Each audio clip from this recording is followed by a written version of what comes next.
Dan Illman, Mike Beard taking a look at the feature race at Oaklawn Park on Saturday, January the 13th. It's race number 9, the Mockingbird Stakes. Newly turned 3-year-old fillies going 3/4 of a mile. Let's take a peek at this field. Several of these horses, pretty impressive maiden winners, Mike. A couple of horses also dropping in class, including the two, Sharptune, who won her first 2 starts and then might not have had the right setup last time out. Fast pace, and she was on it at Churchill. Yeah, it really was. That was definitely that Fern Creek race that was sort of faster early, slower late. She maybe took the worst of it in there. We'll see if she can bounce back then. If nothing else, it was hard to find other speeds in this field.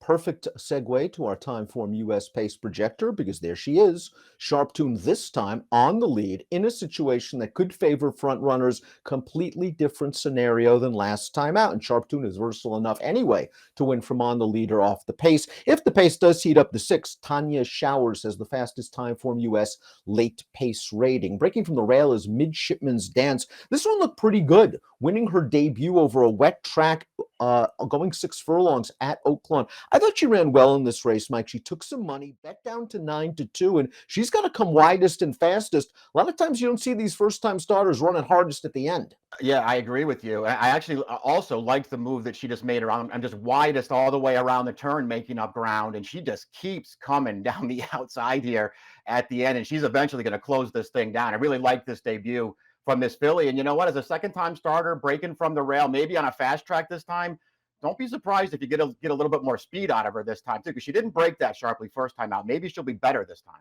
Yeah, I agree. With a better break, I'm expecting her to be sharper. First time for high percentage trainer Robertino Diodoro. Sharptune looked good in her first 2 starts for Asmussen. Wired him in the debut, little layoff, came back one from off the pace. And as we said last time out, it was just a situation where that pace in the Fern Creek was very hot and she was up close. The runner-up has already come back to place in a stake at the fairgrounds with a 66 buyer. Sharptune gets loose in here, it could be all over but the shouting. Yeah, agreed. I mean, she did some good things last time, even though it's a kind of an ugly running line. But that pace was fast. She did take over outside the quarter pole, and she just got swamped in the upper stretch and totally threw in the towel. I don't really care about that one. Her debut was good, and she was obviously an early 2-year-old for Asmussen. She came off the layoff and just basically totally blew the start in that October race and still just walked right up on that field and won for fun. I think there's some talent here, Dan. I expect them to be blasting off this time.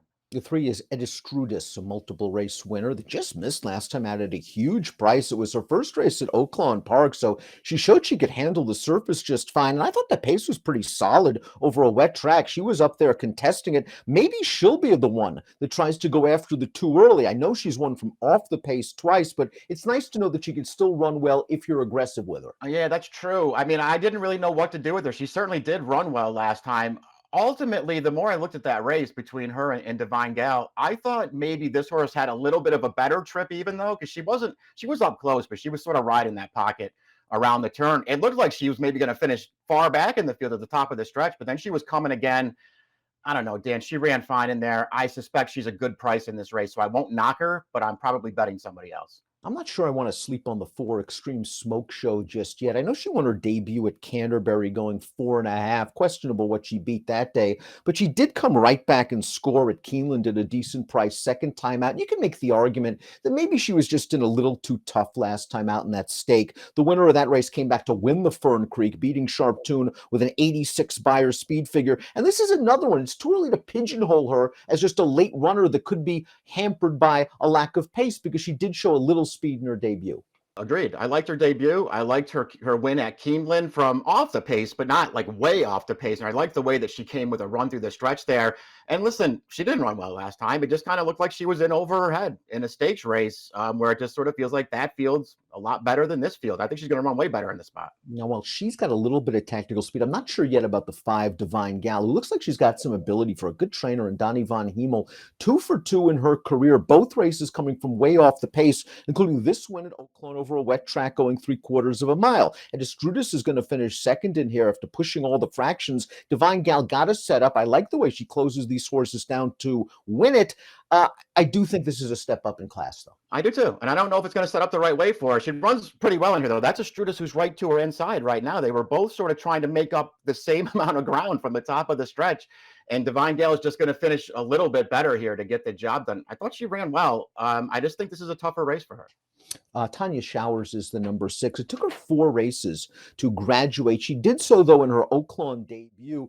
This race, I'm not sure is the strongest from a class standpoint. She did earn a good figure of 76, the second time she's received that number. I do think the pace came back to her a little bit, but she looks pretty strong in the stretch. I like the way that she's run out in the stretch in all of her races, Dan. I think the question here is she going to get enough of a setup here to have, something to take advantage of in this race? She's much the best in this race. She ran fine 2 starts back as well, I thought. I don't love her running style, but maybe this pace will be faster than we think. And she certainly has. I mean, she's got the top 2 figures in the field. Let's take a look at our top picks for the Mockingbird. Tanya Showers is going to have to prove that she can overcome a potentially moderate to slow pace scenario. But you mentioned she's run the 2 fast figures. She looked good winning over course and trip. And I wonder if she falls through the cracks slightly from a wagering standpoint. But again, as I thought about in our Friday race of the day at Oaklawn, a lot of remorse. I don't have Sharptune a lot closer. She's the horse to catch and beat. I think she's the horse to beat in here, and I agree with you. I think she's the horse to catch too, and that just might be too hard for this field to overcome. We'll see. I like her in here. I think this is a great spot for this horse, and I want the other horse dropping out of the stakes race too, the 4 Extreme Smoke Show. I'm curious to see how Divine Gal also can cope if the pace isn't fast, because she's looked good closing from kinder situations in her last couple. 2-4-1-6 for Mike, 6-5-3-4 for me. It's the Mockingbird for 3-year-old fillies at Oaklawn Park on Saturday, race number 9. Good luck.